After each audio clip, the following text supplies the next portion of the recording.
So I'd like to welcome everyone to our MichMATYC webinar on inquiry-based learning from John Oakes. John Oakes is a professor of mathematics at Macomb Community College in Warren, Michigan. In addition, he is currently the AMATYC Midwest Vice President, TODOS Mathematics for All website coordinator, and Korean American Adoptee Adoptive Family Network KAN website coordinator. John is an advocate for equity and high quality mathematics education for all students. He took a sabbatical during the fall 2019 semester to start his current project, Everyday Math for Everyday People, which he hopes will help students realize that mathematics is for everyone and that you don't have to be a genius to do mathematics. You can follow along with his project on Instagram or by visiting his website at www.johnoakes.com. So I'm going to turn it over to John. Thank you, Mike. So now let's see. I will say that to, oh no, I can't click there. So you know what, I did put I had the instructor version of this slide deck and the student version up at one point, but since this is a workshop for instructors, I wanted you to see what the instructor would see on the slides, and that would be this here, and then what the student would see on the slide, which is an area to enter their answer. And so the student can't actually go back, which is helps keep them on the pace where I want them to be. But then also on certain slides, there will be this area to enter your answer. And so I actually cannot see if I was trying to see if either of you were able to view the slides on your own screens and see if there was a spot to enter an answer or not. And yes. Oh, you were? Okay. Yeah, I can see it. Okay. So then if you want to try it out, then just type in what do you want to know about inquiry-based learning, whatever you want. It won't, maybe not like whatever you want. I mean, if you want to know about something that's not, if you put something in the box not related to inquiry-based learning, then I guess that wouldn't make sense. But I do think that it's nice because I would say that the instructor can see the responses as they come in, or show them to the students at any time. So I'll give you a moment to think about this. And oh, you know what, Mike, I think would you mind every time somebody comes in putting the link in the chat again, please? Because I think that's the one thing I don't like about Zoom is if anyone's late or logs on after the start time, then the link has to be sent in the chat again. I mean, I kind of understand that feature, but that's one of the, I think, struggles of doing all of this interaction virtually. But let's see. So now I see there's one response, and so you can see them as either a list or as a grid. So I like this feature of the this program here. So it's called Pear Deck if you've never used it before. The only bad thing is if you want the the students to not have to log in with an Outlook or a Gmail email address, then you have to have the students remain anonymous. So then there's a bit of a problem in that if you want to know which student may have, say, set a certain response or something like that after the class. So you can see the questions in real time. That's really nice. Yes, and actually I like this. I really do like this program. So one thing that I do in terms of gauging my classes using this pair deck is I can actually do something like this. So I'm going to do this. So if you think that this is a good program to use, and you think that you would maybe use the interactivity features with your students to see how they're doing, then drag your dot over to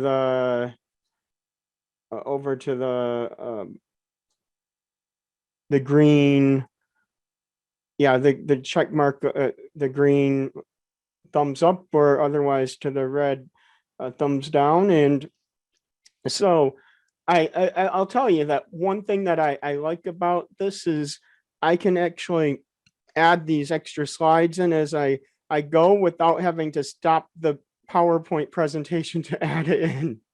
So this is as smooth as it can get for a seamless, like, do I want to really see how students are doing right now, so I can get to those real questions of how do I make sure that students are answering questions. Well, all right, well, if I don't know if they're following along, or if I even suspect that they might not be following along, I'm going to put this up here.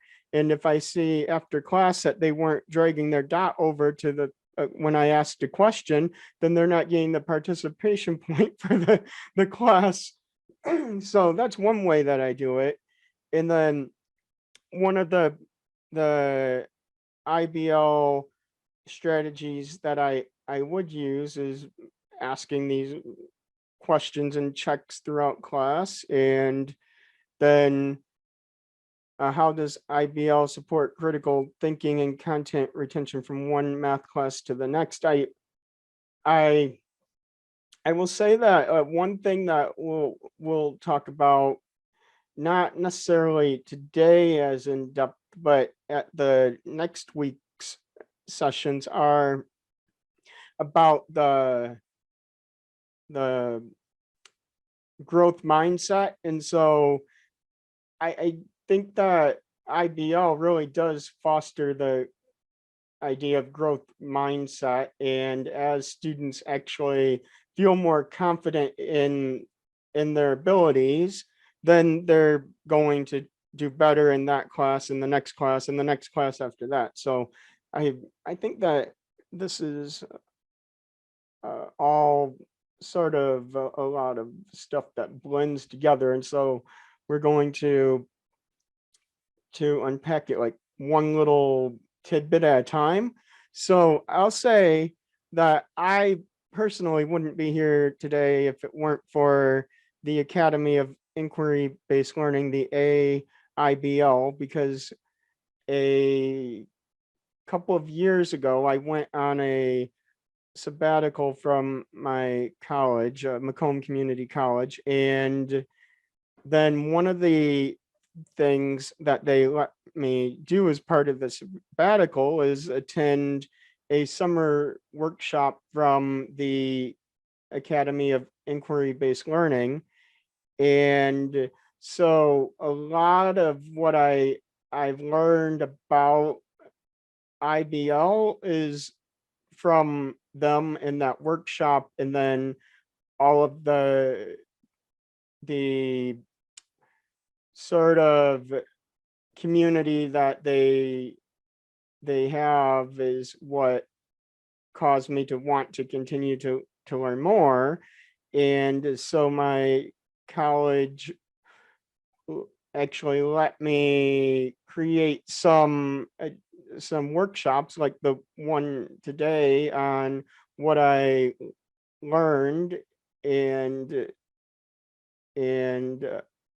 hold the workshops in conjunction with MichMATYC traveling workshops. And so here I am. So I wouldn't be here if it weren't for AIBL and my college and MichMATYC. So I appreciate all of the support. So what is IBL?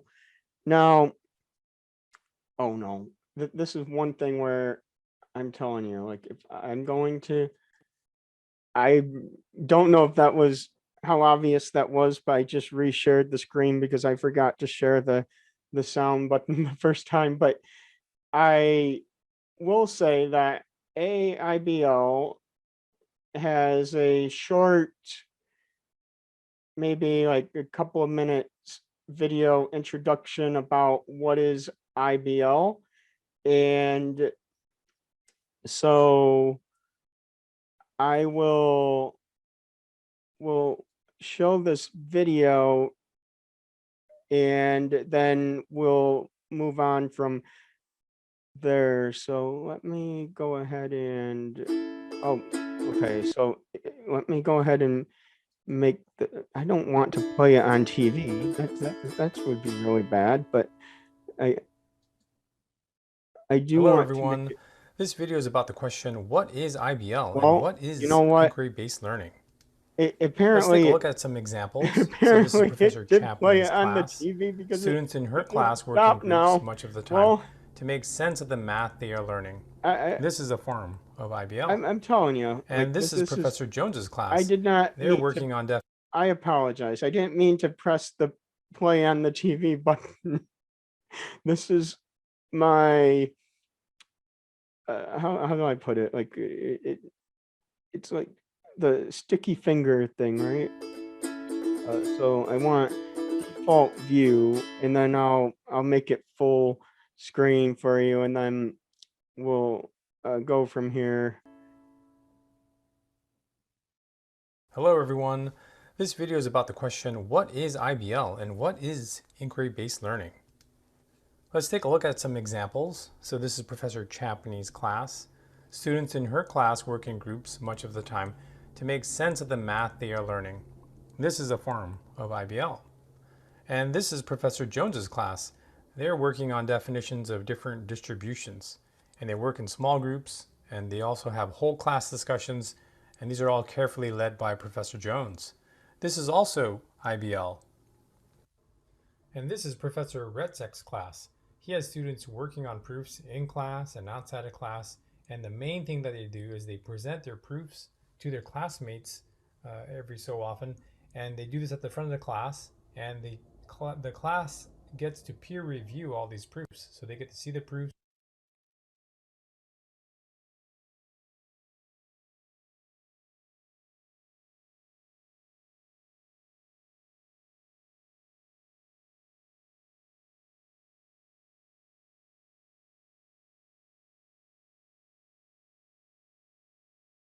And there's a simple answer to this. And so often, and they do this at the front of the class, and the class gets to peer review all these proofs, so they get to see the proofs, check out the ideas, have a discussion about them, ask questions, and have this big class discussion. So this is also a form of IBL. So a natural question comes up, why are there so many different forms of inquiry-based learning? And there's a simple answer to this, and that's that there are a wide variety of teaching environments in the United States and across the world. So things like class size, students, course topic, instructor skill or experience with IBL, institutional environment, and other factors can impact what an IBL class can look like.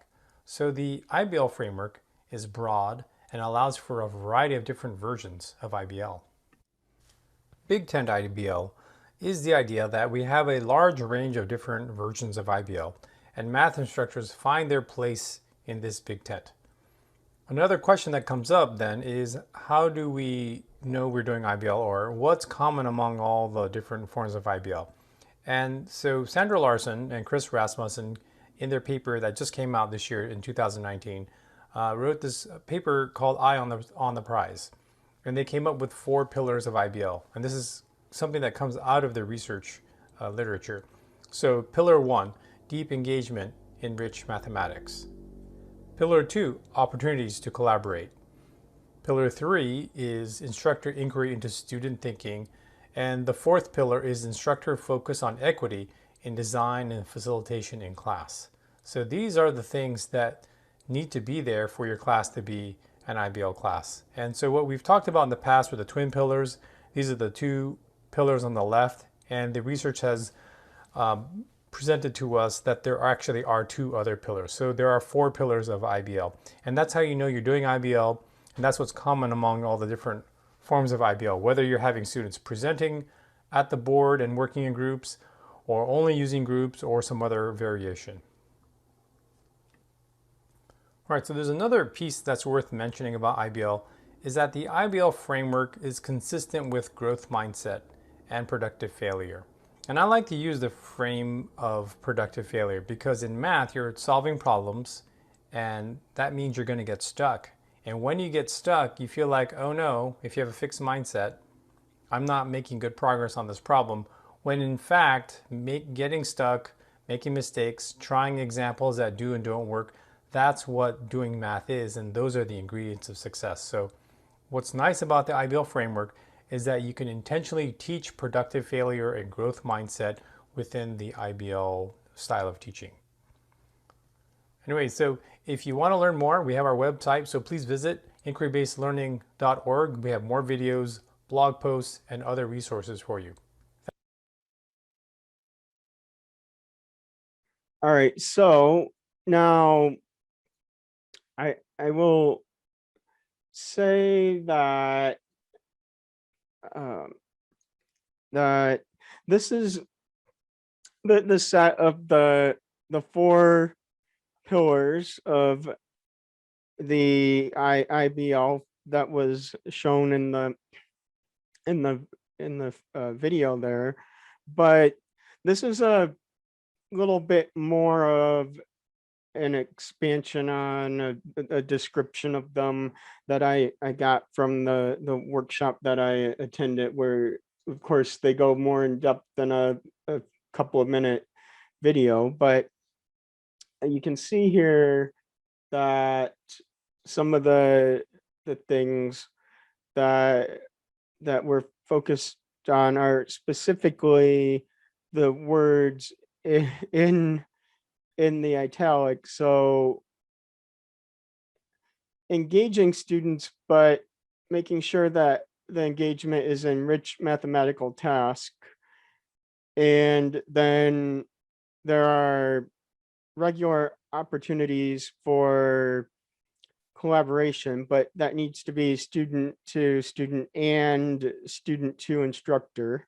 So I do think that that's important, that not only can the students ask the instructor questions or talk to each other or work with each other, but also that the students work with each other as well. And then instructors inquiring about student thinking, so really getting at what is the reasoning behind a student's answer, and getting the student to tell the instructor, tell you what their thought process was.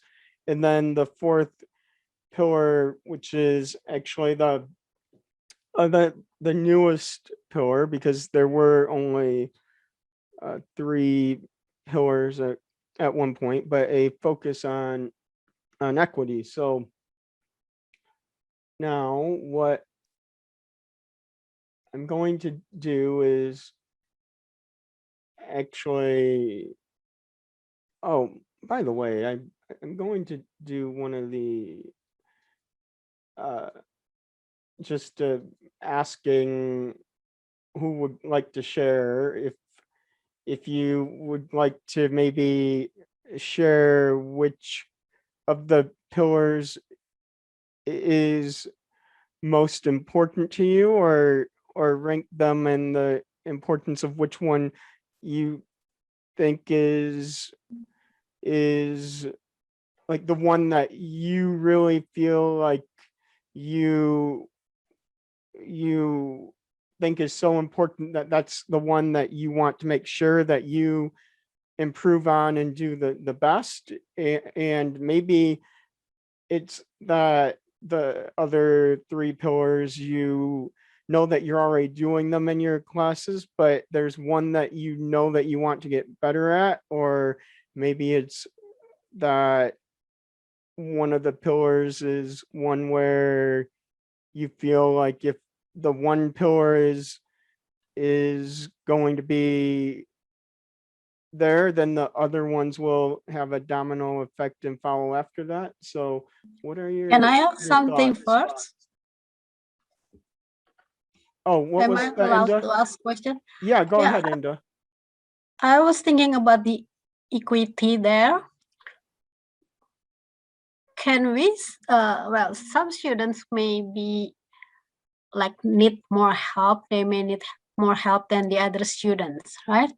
But what if then the students, other students see it like that the teacher treats the students differently?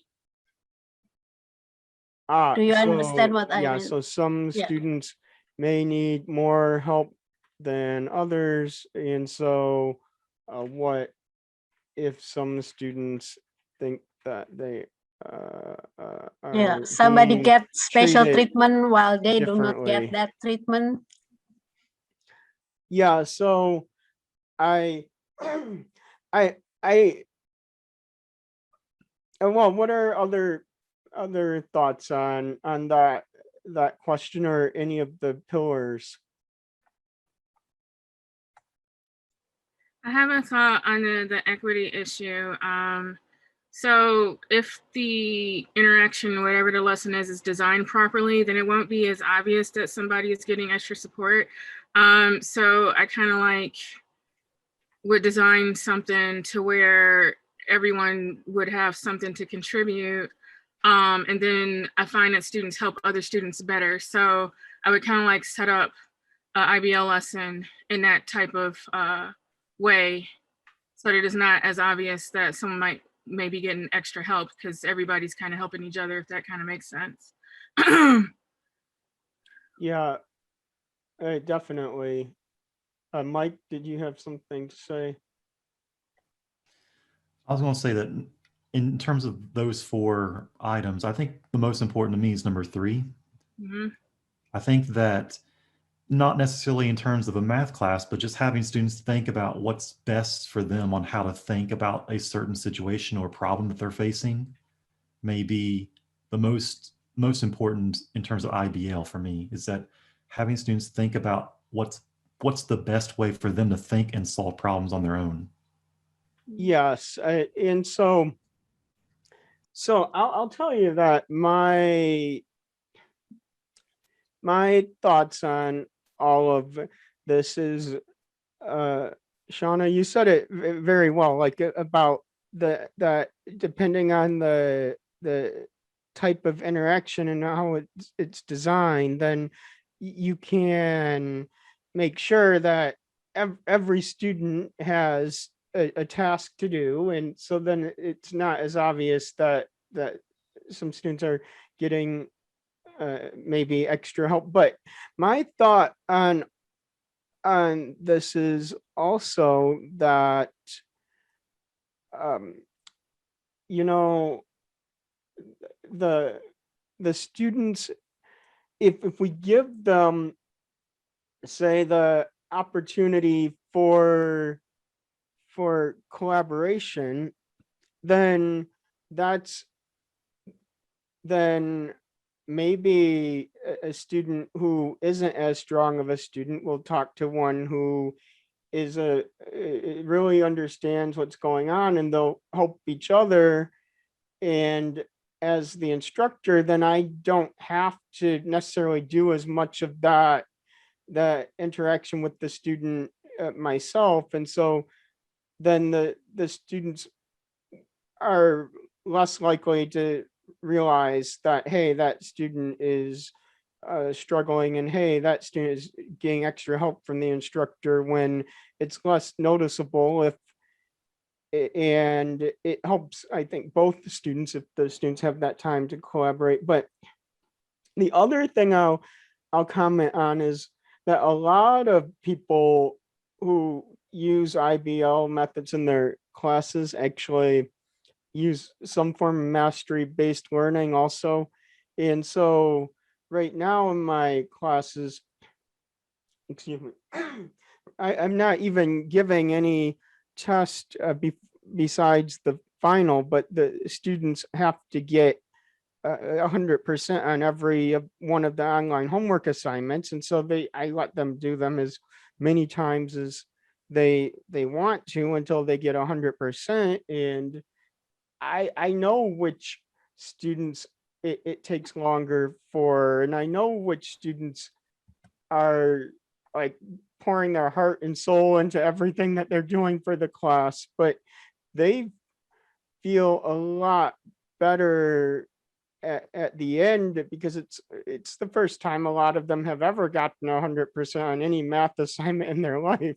And so I want them to, like, I tell them, like, I don't really care about what your answer is. I want to know what you're thinking about, because that's how you're going to get the 100%, is when I know that you have shown me that you understand the thought process behind the problem. Like it, and even on the, if it's a WebAssign problem, or a MyMathLab problem, or what else am I using? All my classes are using some form of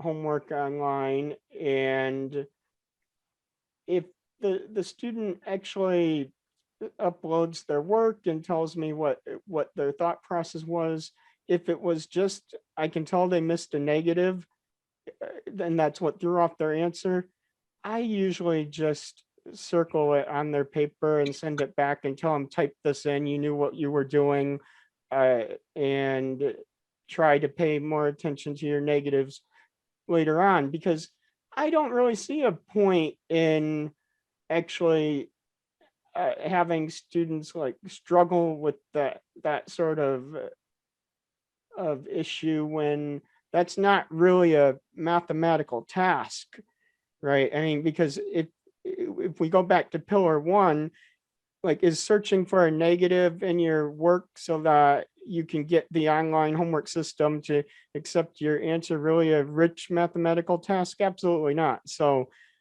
this is how I think all of these pillars in that way are intertwined, going back from, well, it starts with the equitably designed activities, and then giving the students the chance to collaborate on those, but then focusing on what is the student's thinking in that process, but at the same time, making sure that overarching all of that is that they are involved in rich mathematical tasks at all times. So I think that all 4 of these pillars are equally important in that way. But does anyone have any other comments about any of that, or? Well, I find that number 3 and number 2 kind of like helps everything else fall in line too, because I have found that I have a hard time figuring out what the disconnect is, especially when it's a large number of students getting the same things wrong, right? But if I just simply ask, why did you choose to do that over doing something different? I have often found that they're applying definitions wrong, or applying strategies where it takes me all of 5 minutes to correct that, and then all of the grades just shoot back up. But if I don't ask the question and I don't have that interaction with them, then I'll never know. And then it's just a snowball effect, right? And then the rest of the semester is just like gonna crash. So I'm a big question asker. I like for students to tell me why you chose to do that, because it helps me kind of gear what I have to say next, or what I might need to reteach, or what I just need to quickly show, something like that. So I think it's really important for the instructor to interact with the students, just to figure out what the thought processes are.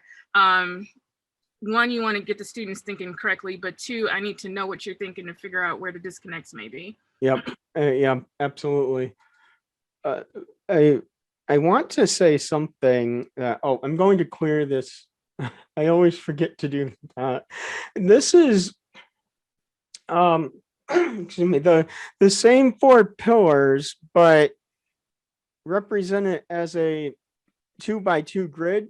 And so this isn't, I found as common of a diagram, but I think it's a helpful diagram because it's talking about the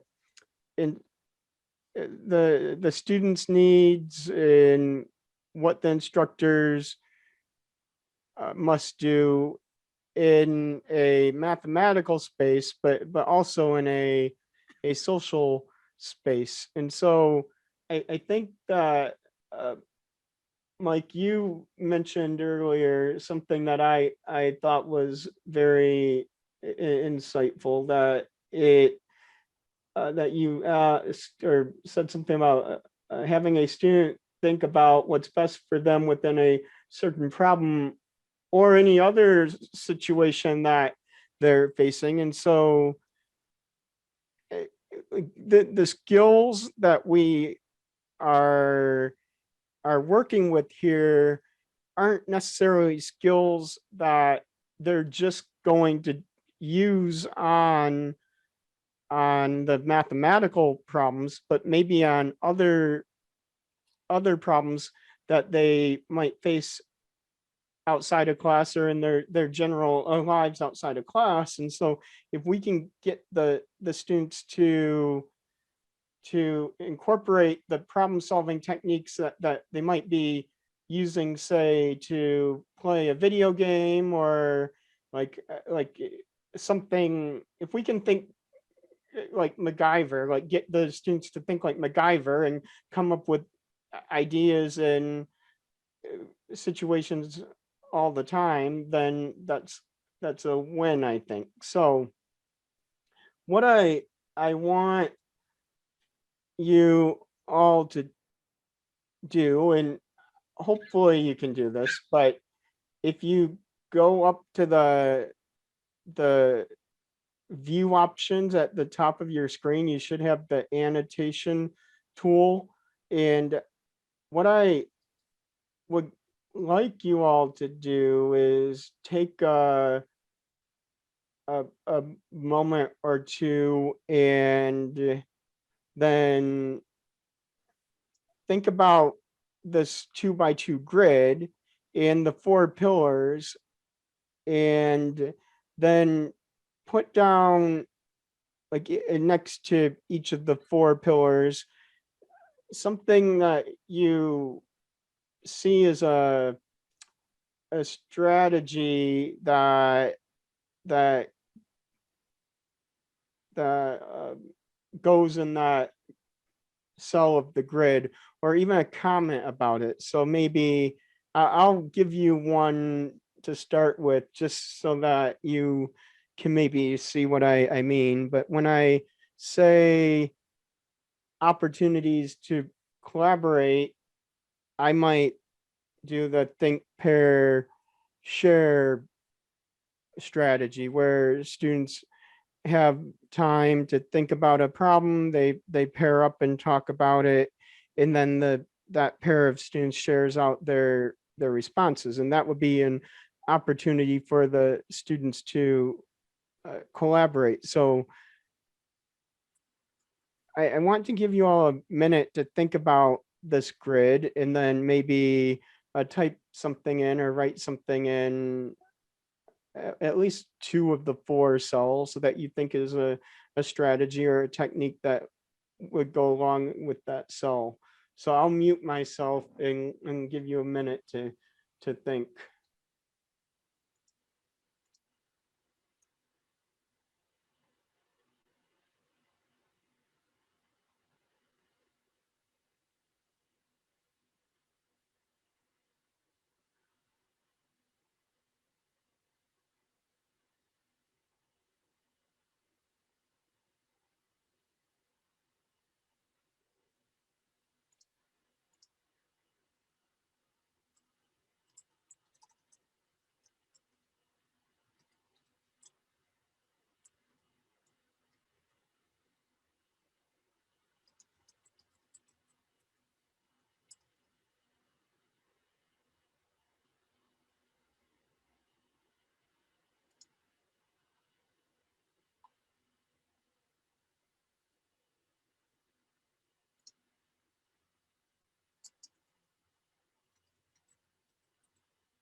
All right, so if you have any last thoughts, only like you have the timer there for about 20 or so more seconds.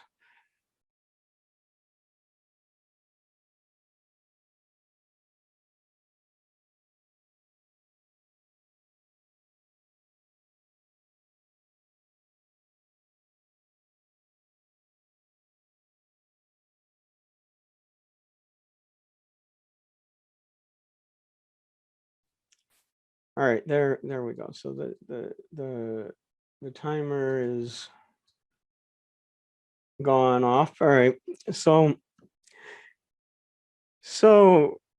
these are all yeah, these are all great deep engagement in rich mathematics. So there one suggestion or comment was a journal where students explain and take steps to solve one problem I assigned. So I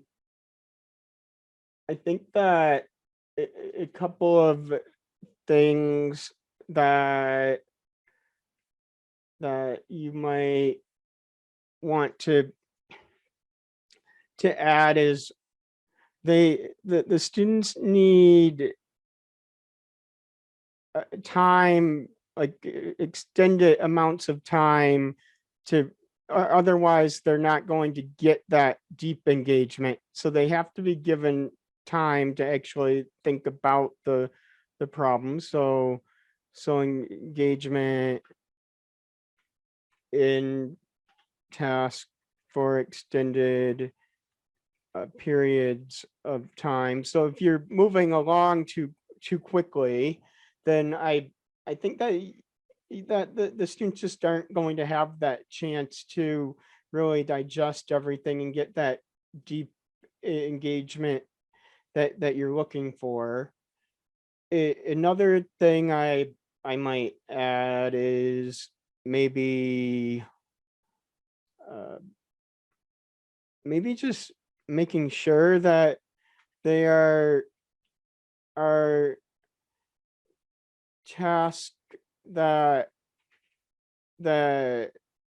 sort of, I'm gonna put require in quotes, but require a group effort, because if it's something that's simple enough that they can answer on their own, then they're not going to get that as deep of a engagement. If students are able to answer on their own or do a project on their own without asking for help or like collaborating, then it probably isn't engaging them as deep as you might think it is. And then also maybe something to consider is that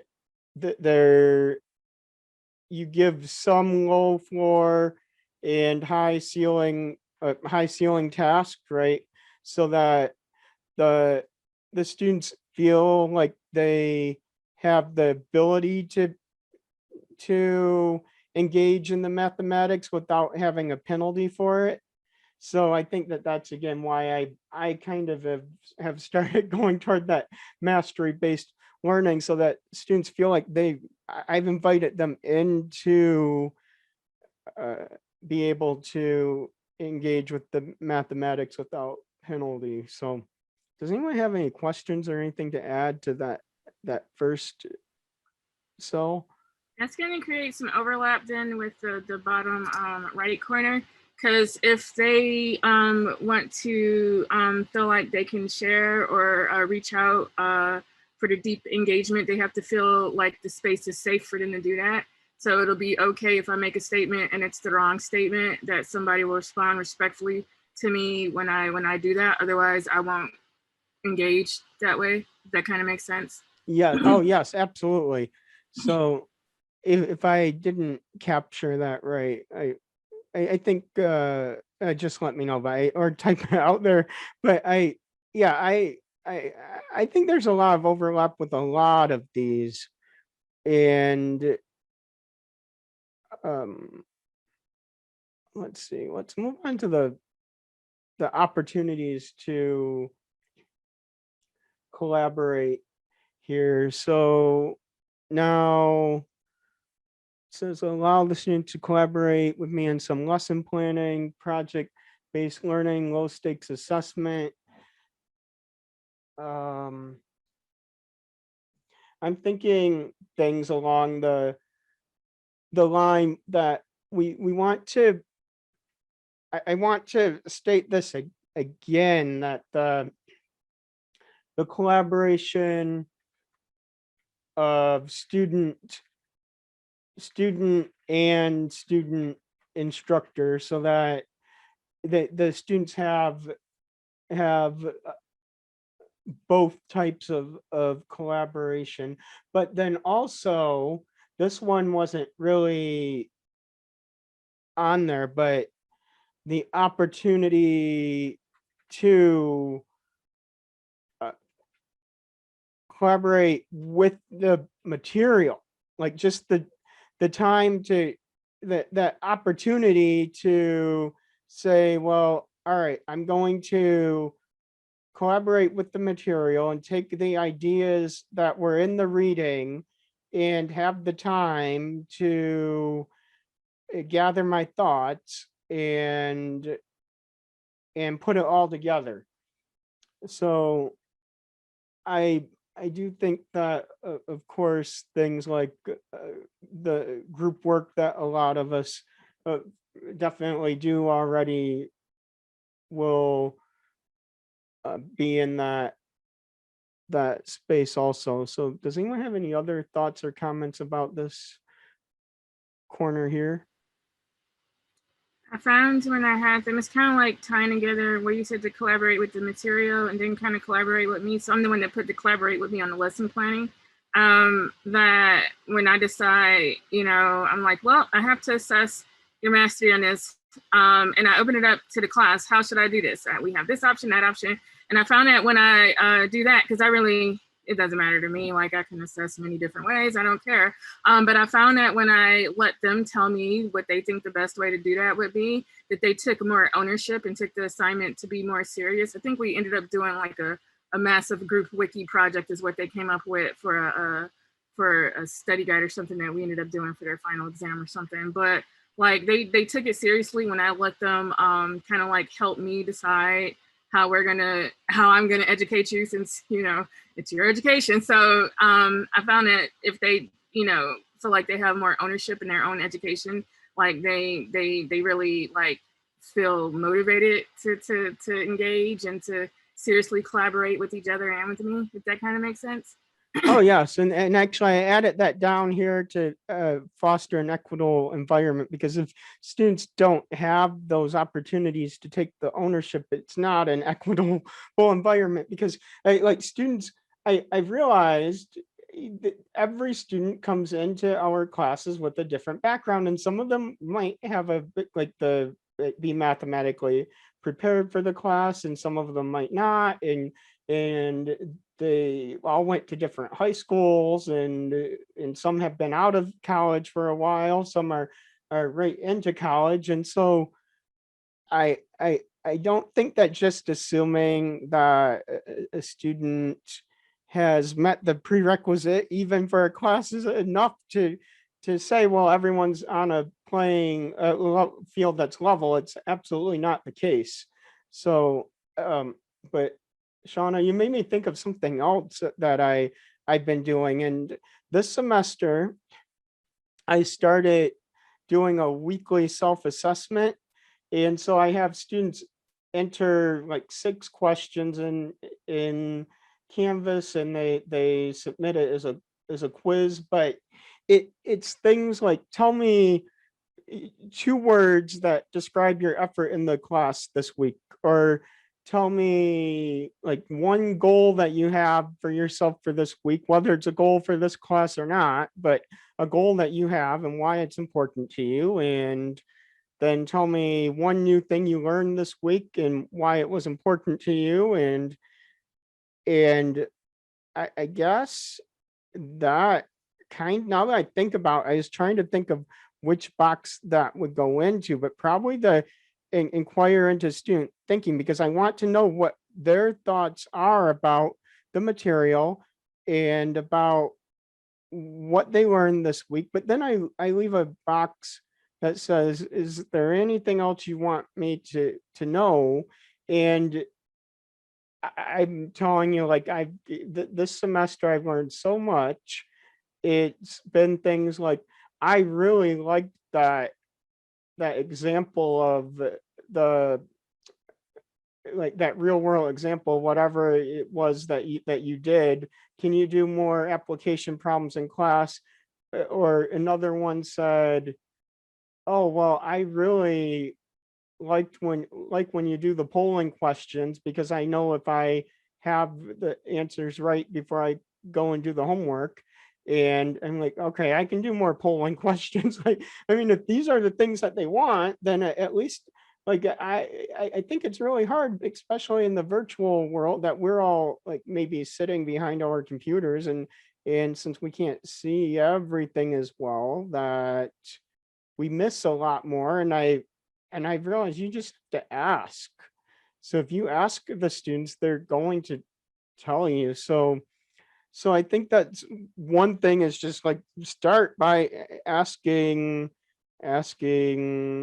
students what they think. So I see that the self-reflection each week, it was already there, and the goal setting, that's it. Like I said, the doing a weekly self-assessment is I think a great thing. I know that I mentioned the polling, the class, and then we could have a whole class sort of maybe, I guess, discussion, or maybe a moderated discussion, whatever works the best. And then looking at the student submissions as evidence of thinking, and not only for assessment.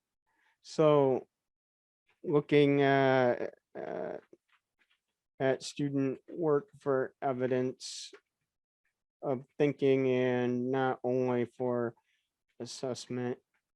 And I'll tell you that I have my students do, like, if I usually have them write like a paragraph or something at some point in every semester that they have to turn in for an assignment, and it ends up being something where they have to do a rough draft and have it edited at least once, and go to the reading and writing center if they need to. And I think that then I get a better idea of what they're actually thinking, and what their motive behind certain things were. So are there any thoughts about that, Sel? So yeah, when you also ask them what they're thinking now, it kind of lets them know that you care. So if you're just being lectured at, then you feel like you're just a button seat. But if the instructor actually asks you what your thoughts are, regardless of what it's about, then they feel more comfortable. So, and then again, taking more ownership. So inquiring into their thinking has multiple like benefits. Yeah. Mike or Inda, do you have anything to add to any of these cells that we've had so far? Just the inquire into student thinking. One thing I'm doing this entire year, because everything's virtual or online, is that I need to be able to figure out what is going on with students, how are they feeling each week, or how they're feeling each day. So I've been having those a weekly self-reflection on not just mathematics, but just what's going on in your life right now that is impacting your learning or actually is excelling your learning. So I want to be able to figure that out each week, and that's something that's missing this year. Yeah, yes, absolutely. Enda, did you have anything you'd like to share too?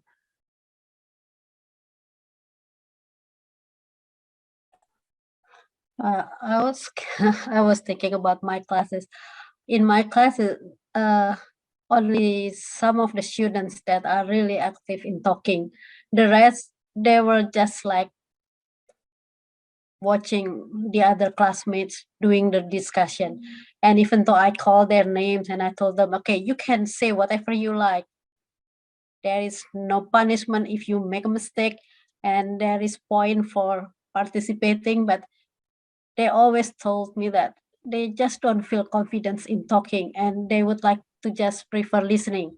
And I said, okay, but make sure that you can chip in anytime, because whenever I wait for them, then they just do not say anything. So I was thinking, like, how do we make them all talking?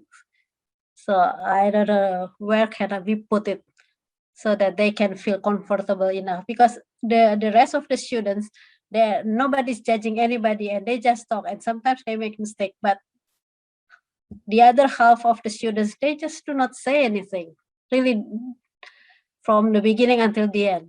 They just being there.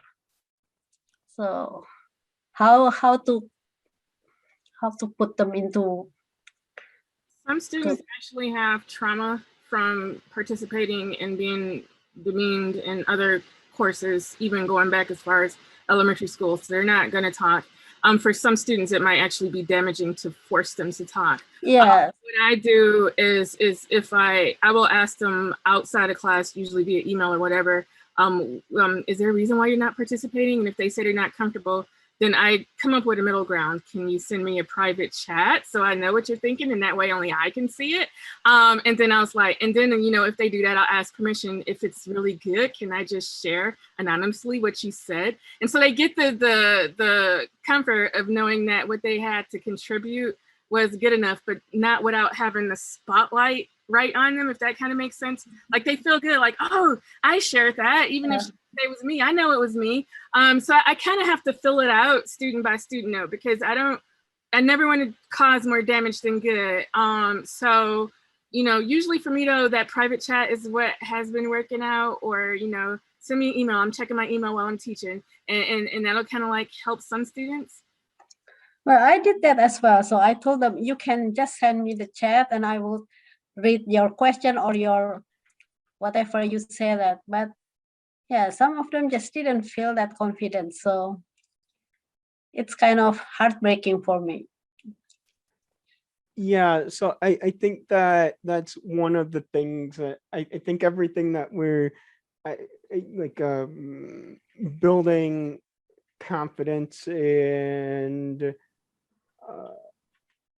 I was going to add something else down to this foster an equitable environment box also, but something about like giving or ensuring students have time to think, like, because sometimes, like, I think that I've actually found that some students, if they're given the time to think, then they might be a little bit more willing to speak also.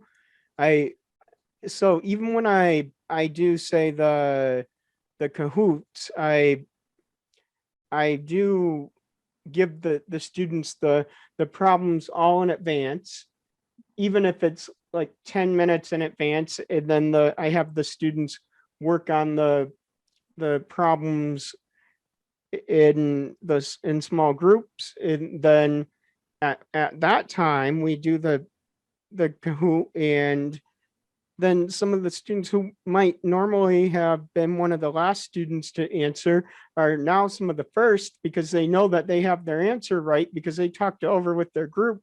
So it kind of made it it makes it more equitable for the students who maybe didn't come into the class having that background. And it might not even be mathematical background that they don't have. It might be they didn't have the background of coming from an environment where it was okay to make a contribution in the past. So I think that those are all going back to the idea of that past trauma also.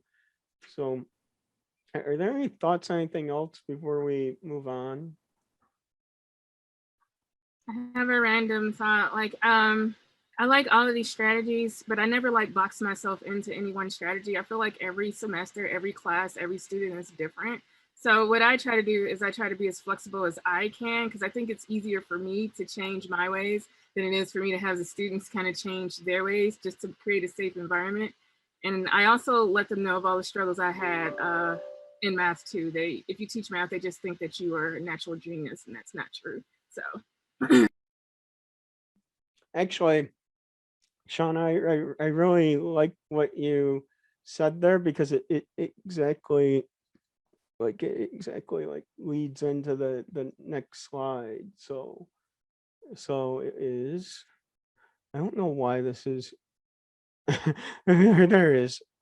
So yeah, the next slide is that just saying that every semester doesn't have to be the same, and that there's like many varieties of IBL, and depending on the students in the class, or even an individual student that we're working with, we might use a different technique.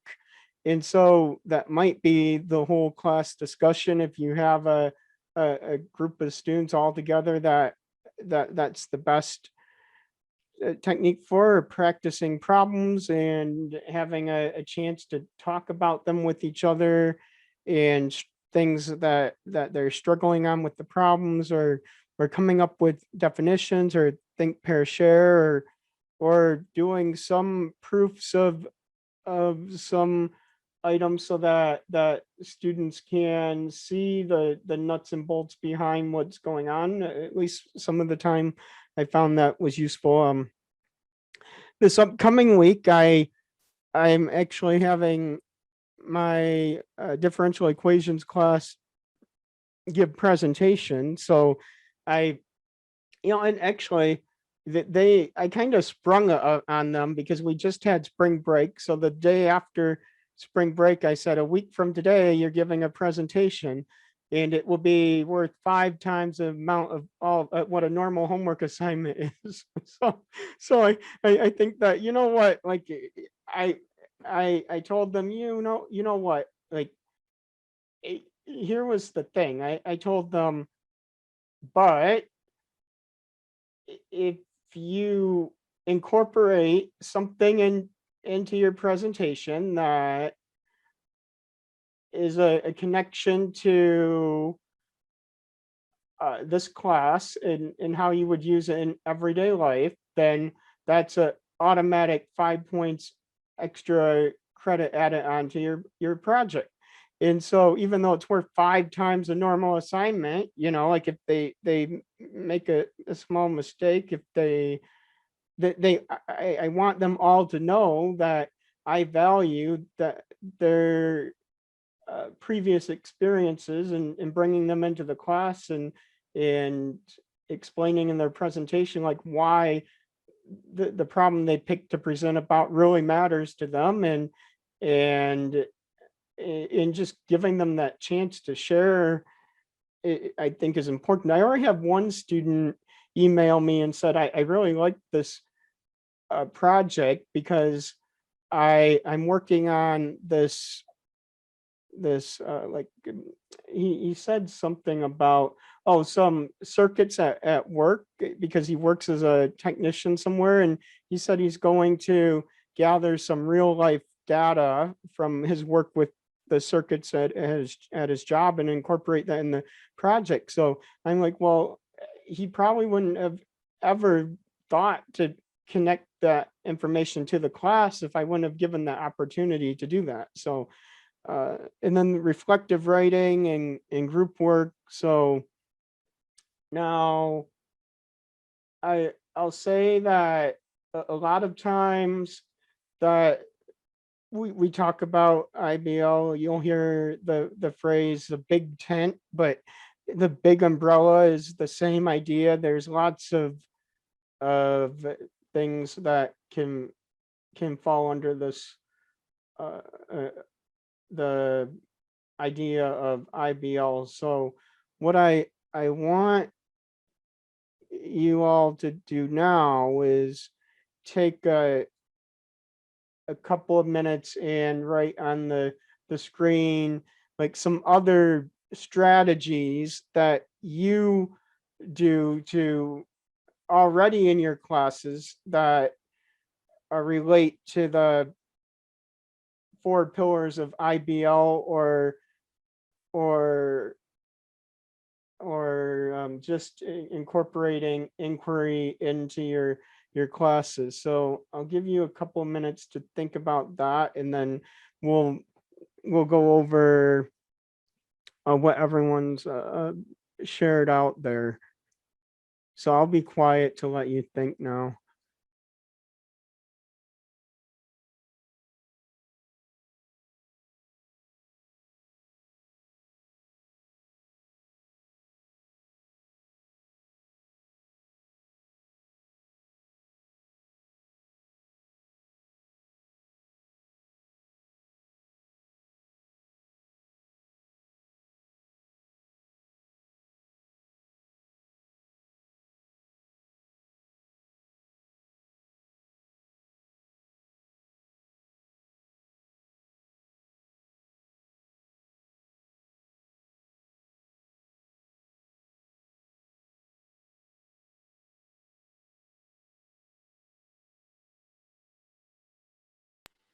So, John, you want us just to type on the screen some strategies that we're currently using, or just think about it?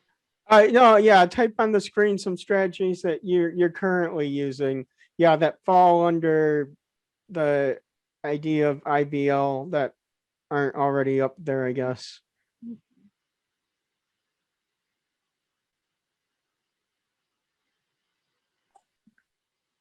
How do you write it? Oh, it's at the top of like of the screen. There's something. Oh, that the says blue view one. options. Yeah. Okay.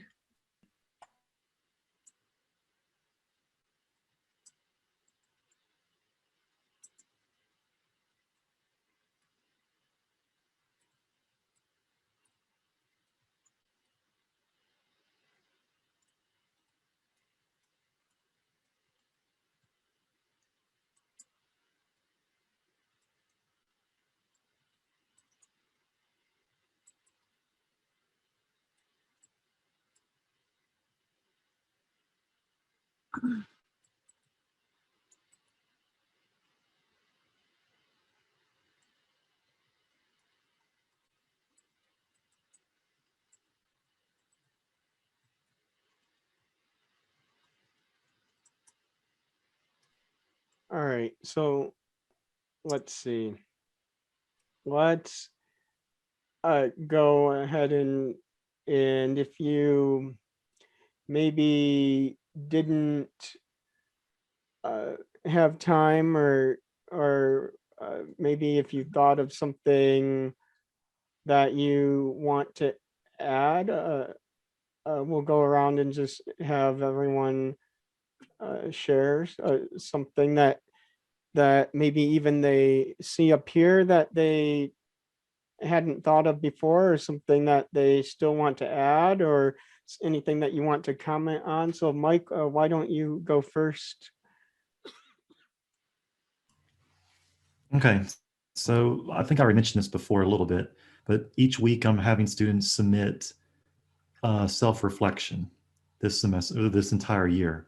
So students tell me what topics were fun for them, or that they enjoyed, or some topics that they felt that they need more support on. So that's what I'm doing this semester. And then I've done this for several years now, but I've given quizzes, but the quizzes don't count for very many points. So they're very low stakes for the students. They don't feel like the quizzes are as much as an exam as the importance is. So I have students have take-home quizzes, and then they're allowed or encouraged to work together on the quizzes. So since I'm teaching online, I'm having a discussion board each week where students can actually contribute and help one another into the discussion board on each take-home quiz. Oh yeah, I like that they, so I think that I like that. I think that one thing that I like us to capture is that the use of discussion forums, and that, you know, like I think that that's good. One thing that I don't think is necessarily captured on here is that this can be asynchronous or synchronous, right? So that we could have the students collaborating in real time or not.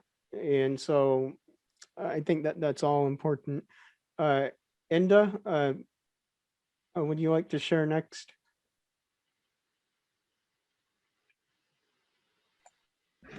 I have this weekly discussion talks that I post on Canvas. So I have problems there, and the students need to answer, and then they have to check other people's answer, and they have to correct each other. So I'm usually waiting until the end when the due date is passed to comment on what they are working on, unless everybody's making the same mistake. And I allow them to correct their answers as many times as they like. And usually if they make any correction whatsoever, they are going to get full points, because I prefer them to learn from the mistakes there. And it was going really, really nice, because then they look at others and say, how is your answers different from mine? I don't understand. How do you get that? And then the students try to explain what they get. And I think it's a good thing that I will try to keep on having, even though we are going back to the on-ground classes. Yeah, thank you. And Shauna, how about you? What would you like to share? So currently in my current position, I'm not in the classroom, but my job is to support the students in their math courses. And so I have the time and opportunities to meet with them one-on-one. And for some of them, they don't put in any efforts just because they don't see the point. So they think that the course is a checkbox for their degree program. So I will ask them, why do you think this is important? Let's tie what you're doing. And sometimes I have to do it for the full course. Sometimes it's just for the topic that they're working on. Why do you think this is important for you to know, and what your personal goals are, or your career goals? And I find that once I do that the motivation and the kind of kicks in, and then they're more, they work better with their instructors in their work groups when I can kind of do that. So, so it's more of an inquiry as to why all of this is necessary. So rather than a specific problem or so. Oh, actually, I like that. And actually I got roped into a grant at my college this week, and I really, you know, like I wanted, I said no originally, and then I said no again, and then it came back, and it's like, it's due next Friday. Are you willing to help? And so I'm like, all right, I guess so. But we're going to start, hopefully, if we get the grant, a math center where students can come in and talk about the study skills and the math anxiety skills in one-on-one sessions with an instructor or a certified tutor, and not necessarily focus on the content, but on like, what can I do to get through my math class? And because a lot of the students haven't had anyone take take them and sit them down and tell them, like, these are the test taking strategies, or these are things like that you should ask yourself when you want to learn something more about a topic. Or like, there's a KWHLQ chart that I use for my classes, like you know, what do you know, what do you want to know, etc. before we start every new topic, especially in my stats classes where there's a lot of new topics. But I was going to like just say a few other examples that I have a list of here, but it's I know that we've had like we didn't really on a previous page there was something about like project-based learning, so that would be under this like a subset of under this umbrella here. Or maybe if you have the students conduct interviews, and I've had them do that too.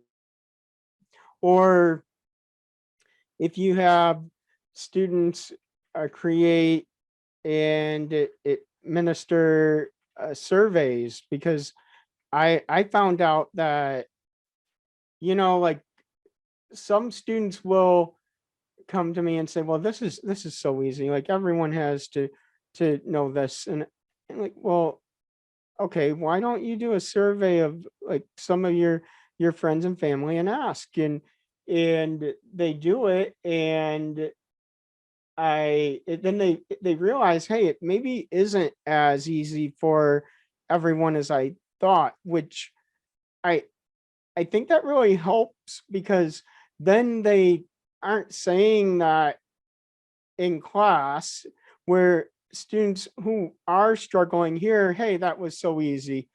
Yeah, it's easy for everyone. I don't really want them saying that in class. I want them thinking like, hey, it might be difficult for some people. I want to be aware of that, and make it a safer space for people who are struggling to be able to speak up. So I found out that sometimes just like having students like ask, like, hey, is this like what survey people, like, what do you know about this topic? Or if they make the students construct their own graphs and ask them like, what would be the best graph for a certain situation, or how are you going to represent what you just learned in a table to convey what you just learned to somebody else, like getting them to like show their thinking by constructing a graph.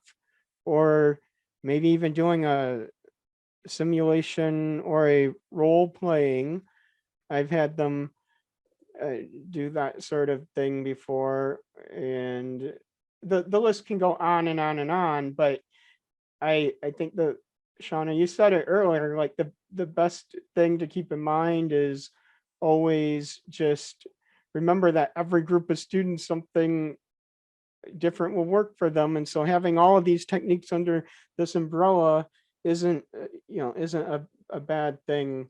So all right, now I don't want to cut anyone off, but I know that we're supposed to have a 20-minute break soon. So I want to at least like wrap up this first part, just so that we can have all a stretching break and whatnot. But I don't know why this is not letting me move to the next slide. This is bizarre.